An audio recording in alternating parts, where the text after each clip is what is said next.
حرەمی با لە بەیانیەوە هەمی بایکۆتی بنزین کا بای ئەو ڕۆژە تەکسی کەسیش نەکات بزانم ئەویش هی نەبێت بەرزێگەنەوە بەس هەمی خەڵک ڕاهاتەوە بە وەزاگە هیچ کێشەیەکی نییە.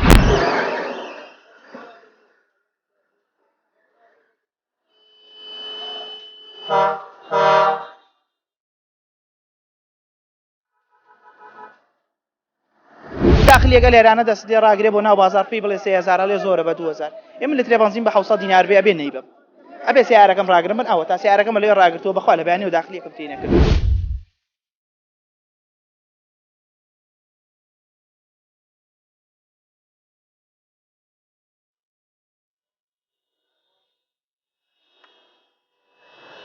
عند 450 دينار وهلا انا ابو 700 دينار معقول لي هر مانگو هفتەی 50 دينار و 100 دينار خنا سەرم بنزینە.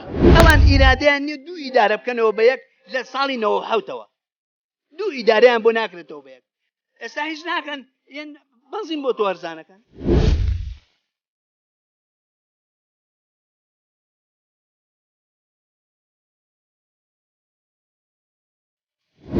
لە قەرەهەنجی بە 400 دینارە لە چەمشەماڵ بە 700 دینارە مانای هەیە.